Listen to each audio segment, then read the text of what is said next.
नमस्कार, आप देख रहे हैं न्यूज 4 नेशन और मैं हूं आपके साथ प्रियदर्शन। पिछले 2 दिनों से बिहार में छात्र बवाल मचा रहे हैं।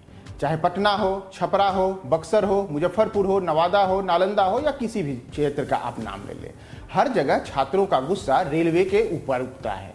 आखिर रेलवे को लेकर के ऐसा क्या हुआ है कि बिहार के छात्र इतने आंदोलित हैं और वो इस प्रकार से बवाल काट रहे हैं? यह जानना आपके लिए बेहद जरूरी है कि बिहार में यह क्या हो रहा है कि रेलवे पर छात्रों का गुस्सा उठता है। दरअसल यह पूरी की पूरी पूरा का पूरा जो छात्रों का गुस्सा है, उसका कारण है रेलवे की एक परीक्षा। रेलवे ने वर्ष 2019 में, जुलाई 2019 में करीब एनटीपीसी और आरआरबी के तहत एक भर्ती निकाली थी। इस भर्ती में करीब 35,000 पदों के लिए छात्रों ने आवेदन दिया था और यह पद ग्रेजुएशन और 12वीं स्तर पे आयोजित परीक्षा के लिए आयोजित किया गया था। इसके अतिरिक्त 1 लाख के करीब ग्रुप डी के अभ्यर्थियों का एक आवेदन आया था, जिसमें कि देश भर से माना जाता है करीब 1 करोड़ अभ्यर्थियों ने आवेदन किया था 1 लाख पदों के लिए। इसमें ग्रुप डी की परीक्षा होनी शेष है, जबकि आरआरबी और एनटीपीसी के तहत जो 35,000 पद थे उसकी परीक्षा हो चुकी है और इसी का रिजल्ट पिछले 15 जनवरी 2022 को आया था, जिसके बाद से पूरे बिहार में छात्रों का गुस्सा 7वें आसमान पर पहुंच गया है। तो आइए हम आपको बताते हैं सिलसिलेवार तरीके से कि आखिर ऐसा क्या हुआ है जिस कारण से बिहार के छात्र गुस्से में हैं और उनके निशाने पर सीधे सीधे पूरा का पूरा रेलवे महकमा है। इसे ऐसे समझिए, रेलवे की परीक्षा में शामिल होने वाले बिहार के छात्रों के 2 दिन से पटना सहित राज्य के दर्जनों जगहों पर रेल परिचालन बाधित कर विरोध जता रहे हैं। छात्रों द्वारा किए जा रहे इस बवाल का कारण रेलवे परीक्षा पैटर्न में हुआ बदलाव है। यह बदलाव अभ्यर्थियों को अपना भविष्य अंधकारमय करता नजर आ रहा है। दरअसल रेलवे की ओर से वर्ष 2019 में अलग अलग पदों के लिए भर्ती आवेदन आमंत्रित किया गया था। इसमें आरआरबी एनटीपीसी से 12वीं और स्नातक स्तर पर करीब 35,000 पदों के लिए बहाली निकाली गई थी। वहीं ग्रुप डी के विभिन्न पदों के लिए करीब 1 लाख पदों पर भर्ती होनी है। लेकिन दोनों परीक्षाओं में ऐसा बदलाव किया गया है कि अब एक और कई पद खाली रह जाएंगे तो दूसरी ओर कई ऐसे अभ्यर्थी होंगे जो इस परीक्षा में सफल हो करके भी असफल हो जाएंगे। इसे ऐसे समझिए, दरअसल रेलवे की ओर से जुलाई 2019 में अलग अलग पदों के लिए जो भर्ती निकाली गई थी, इसमें 10,628 पदों के लिए 12वीं स्तर की परीक्षा पर भर्ती होनी थी। इसमें शैक्षणिक योग्यता जो अभ्यर्थियों के होनी चाहिए थी वह इंटर स्तरीय यानी 12वीं होनी चाहिए थी, जबकि 24,649 पदों के लिए स्नातक स्तर की डिग्री की अर्हता तय की गई थी।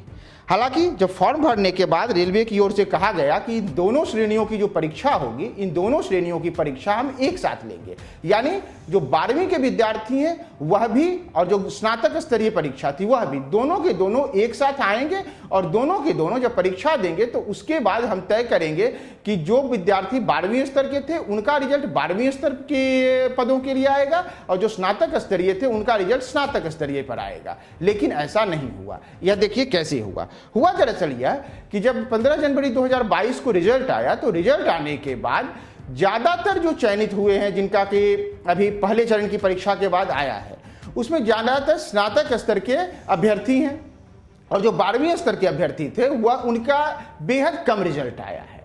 इतना ही नहीं हुआ यूं कि जो स्नातक स्तर के अभ्यर्थी सफल होकर के आए हैं उनमें से एक एक अभ्यर्थी जो है 1 का 4 से 5 पदों के लिए आ गया। यानी कि एक ही आदमी का स्टेशन मास्टर के लिए भी आ रहा है, तो उसी का गुड्स गार्ड के लिए भी आ रहा है, उसी का टिकट कलेक्टर के लिए भी आ रहा है, तो उसी का टीटी के लिए भी आ रहा है, वही बुकिंग क्लर्क भी बनेगा। यानी कि एक आदमी को रेलवे ने 5 जगहों पर कह दिया कि आप 5 जगहों के लिए चयनित हो गए हैं, जबकि जब वह फाइनल राउंड के बाद जब उसका चयन होगा तो उसे कोई 1 पद मिलेगा, यानी 4 पद खाली रह जाएंगे और 1 पद पर 1 आदमी आएगा। जबकि दूसरी ओर जो लाखों लाख अभ्यर्थी जो कि यहाँ पर परीक्षा में शामिल हुए थे वह उनको पहले राउंड में ही निकाल दिया गया है। तो छात्रों का मूल यही कहना है कि आप आखिर ऐसी कौन सी परीक्षा आयोजित कर रहे हैं और यह कौन सा रिजल्ट देने का पैमाना है कि 1 को आप 5 जगह दे रहे हैं और उसके बाद 5 एक जगह जाएगा, तो पूरा का पूरा 4 पद खाली रहेगा और एक आदमी एक जगह पे चला जाएगा। इसी को लेकर के विद्यार्थियों का यह गुस्सा उठा है, बवाल उपजा है और उनका कहना है कि अगर एक ही अभ्यर्थी 5 जगह चयनित है तो अंततः तो वह एक ही पद पर जाएगा। ऐसे में एक और हजारों सीटें रिक्त रह जाएंगी तो दूसरी ओर कई छात्रों का भविष्य अंधकारमय हो जाएगा। छात्रों का कहना है कि एक छात्र को एक जगह सफल माना जाए तो उससे 5 जगह सफल दिखाकर परेशानी बढ़ाई जा रही है। इसी का विरोध करते हुए पिछले 2 दिनों से पूरे बिहार में जो रेलवे अभ्यर्थी थे, जो उन्होंने परीक्षा में शामिल हुए थे या जो तैयारी कर रहे हैं, वो सब के सब अभी विरोध पे उपजे हैं। जबकि दूसरा एक और पहलू है, वह है ग्रुप डी की परीक्षा। दरअसल ग्रुप डी की परीक्षा 23 फरवरी को होनी है और 23 फरवरी से ठीक 28 दिन पहले यानी कि कल 24 जनवरी को यकाएक दोपहर में रेलवे की ओर से कहा गया कि ग्रुप डी की जो परीक्षा होगी अब उसमें लिखित परीक्षा 2 चरणों में होगी, यानी मेंस और पीटी के तौर पे होगी।